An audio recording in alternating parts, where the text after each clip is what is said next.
Hi everybody. I am here today to talk about my writing, My Path to Grace. This is really a very special one to me. And so in this Pennie Heart to Heart, that's what I'm going to tell you, this kind of long story about my path to grace and why I wrote that. Always in these heart to hearts, I come to you and share with you why I wrote what I did and a little more background than maybe you'll gather from reading it. And if you haven't read it yet, as always, I put the link along with this video so that you can go back and read it and listen to the audio if you want. But My Path to Grace is a writing about, I was going to say a writing about my dog, but really it is much more than that. It is much more than that. It is about how we receive these signs and messages of grace that many times we miss and we don't pay attention to. So here's my story. If you've heard me speak or if you've followed me for very long, you know how much I love animals and I love dogs. And you also know probably about Yogi. Hi, Lori. Yogi was one of the great loves of my life. Yogi was a little Shih Tzu that I got at a time in my life where I was desperately lonely and had just gotten divorced and was living alone. And she came to me as this glorious little bundle of love. And I have props today. This is Yogi. I think it's glaring, but Yogi is all over my Facebook and website if you want to see more pictures of her. Yogi was 15 when she passed away. And when Yogi left us, we were devastated and had come to this place where we thought, okay, we will go for a while without a dog. As much as I love dogs, we were going to travel a little bit, my husband and I, and spend some time without the responsibility of a dog. And we had made this very clear that we thought we'd wait a year. We'll give ourselves a year because of the devastation of her loss and how much she meant to both of us. And so in the meantime, though, I had found some breeders to find another Shih Tzu. And I found three different states. And they all told me it would be a year wait, at least a year. And we thought that's perfect. We wanted to wait a year. So we were going along with our life. I had filled out all of the application forms for these three breeders, and we're on the waiting list for all three. And then one night, I got this text from my daughter.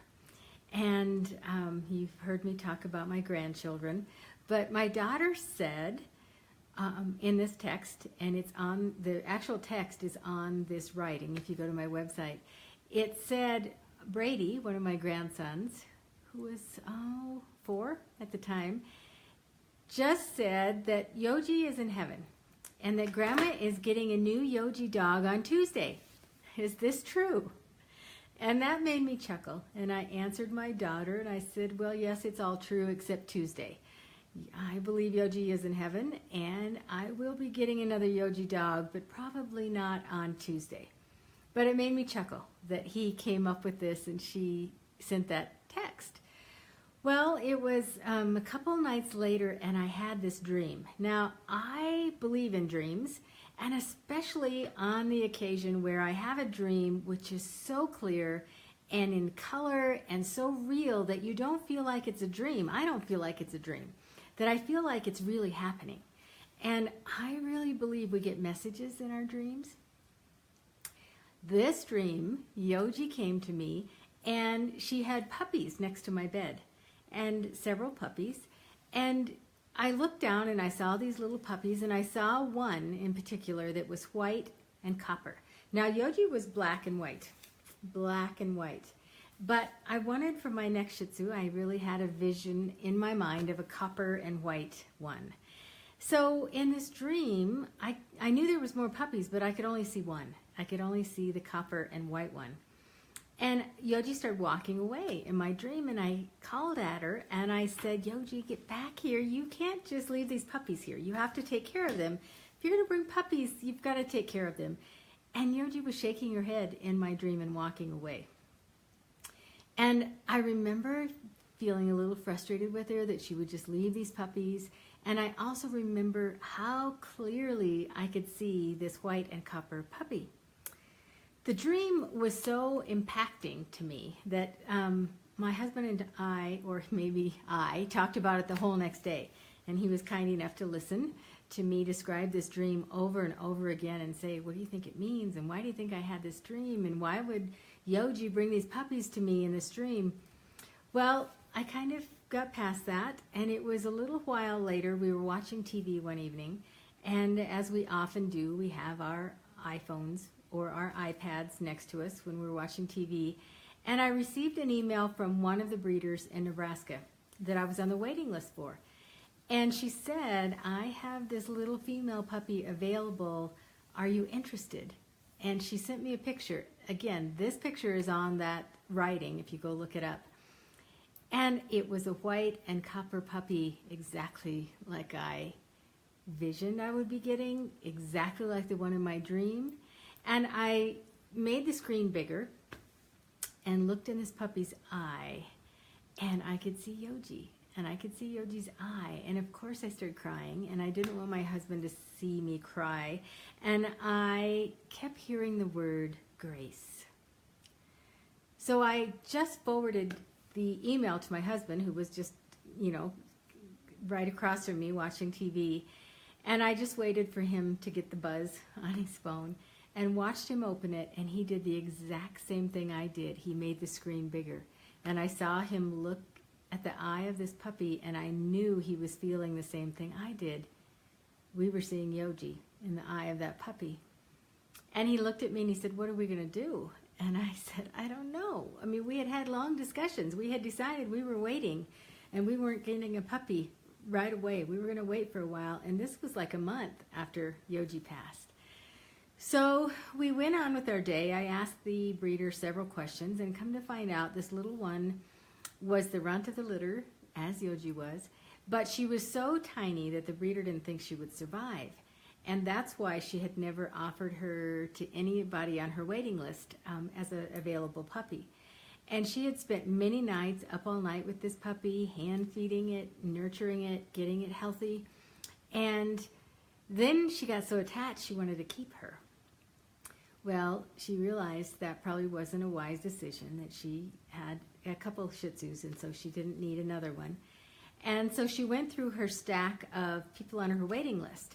And remember, we had been told a year. It would be a year because she had people waiting. And she went through the list, and she just kept coming back to us. And she said, I don't know why, I just felt like this is your puppy. So she also told us that this puppy's mother's name was B. Now, again, I believe in signs, and I believe in messages, and I pay attention to things like this. And I ran and got the scrapbook of that I had made about Yoji, and got the registration papers, and Yoji's mom was named B. I started really paying attention to connecting all the dots of what was happening. The text from my grandson, the fact that I had this dream, the fact that all of a sudden this puppy became available, and she jumped through people on the list because she felt like it was for us. And the puppy's mother's name was B, the same as Yoji's mother's name was B. And so I started to think, oh no, we just really have to pay attention to this. So, of course, we made arrangements to go visit this dog. And the minute we walked into this lovely woman's home, she picked the smallest of 4 puppies up and handed her to me, plunked her in my lap, and she said, I tell everybody, and I truly believe that this puppy is an angel. Now, we had never met this person before. She did not know the story of Yoji. She did not know how much we adored this dog. She did not know how Yoji had really saved my life at a time when I was desperately lonely. And so it was really more than we can bear. And once you hold a puppy, it's yours. And so we said yes, and we had to wait a few more weeks before we could bring Gracie home. Of course we named her Gracie, because that was the word I heard. I kept hearing grace when I saw her picture for the very first time. We named her Gracie B in honor of both of the mamas. And so we got her home, and she was adorable, and you'll see pictures. And the next morning, I took her over to my daughter's house to see the grandkids and meet everybody. And so they were, of course, excited and thought she was the cutest thing ever, and she was, and they played with her. And I said, okay, it's time for me to go home, and I need to take Gracie home, so you kids need to say goodbye to Gracie. And so 4 of my grandkids were there, and they were kissing on her and hugging her and saying goodbye. And the last one that came up to her was Brady. Brady was the one that sent the initial text message. And he came up and he said to me, he said to her, "Goodbye, Spike, Spiky, Spike." Now, the rest of the story is, when I got Yoji back in 2000, my son wanted to name her Spike. And she was this big, this little fur ball of cuteness. And he came home with this collar. I still have it. This little teeny tiny collar. And he said, "We need to name her Spike." And I said, "We're not going to name this cute little baby Spike. I mean, that's a dog for a German Shepherd or, you know, a Doberman or something." And he said, "That's the whole point." He thought it was so funny that we would name this cute little dog Spike, and he had found this collar, which I keep and will keep forever. So that morning when I was leaving with Gracie, and my grandson, who was 4, had never heard the story, didn't know the background of Gracie, did not know that his uncle, who had passed in 2007, wanted to name Yoji Spike. He had no idea of this. And he said, "Goodbye, Spike, Spiky, Spike." I looked at my daughter, and both of our mouths just dropped, because obviously she knew the story. And I said, "Brady, why did you say that? Why did you call her Spike?" And he said, "Oh, I don't know, I just felt like it," just like a little boy would. And the circle had been complete. The magic of grace and the trail of messages that I received could be nothing short of grace. I totally believe that my son and Yoji, who had both passed, manipulated me to this puppy and brought Gracie to us. It was the path of grace.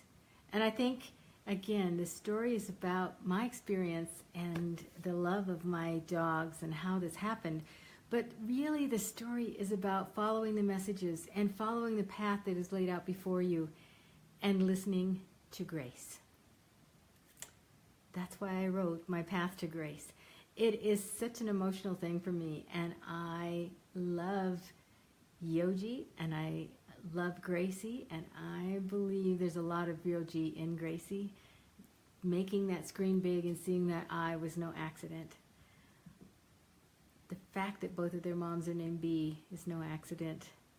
The fact that I had a dream and Yoji came to me in a dream is no accident. And the fact that the breeder who nurtured this baby who wasn't going to make it and went through this stack of people and came to us and said, "She's yours and she's an angel," is no accident. It makes me want to cry just talking about it. So I encourage you to read it. I encourage you to look at your life and pay attention to these moments of grace we are given and the signs that we miss so often that come in so many different ways and lead you on a path that you may not have taken, but if you listen to the messages of grace, you'll be amazed at where it takes you. I am so blessed that I had Yoji in my life. I am so blessed that now I have Gracie. And if you follow me, you know Gracie has a baby sister named Zinni. So we have Grace and Zen in the house and love them both. I appreciate you listening. I always appreciate when you pop in and watch. And if you don't get to watch it live, I always post it and will answer any comments that you have. My love to all of you. Have a wonderful week. And I will talk to you again soon. And remember to watch for those moments of grace. Have a great day. Thanks for watching.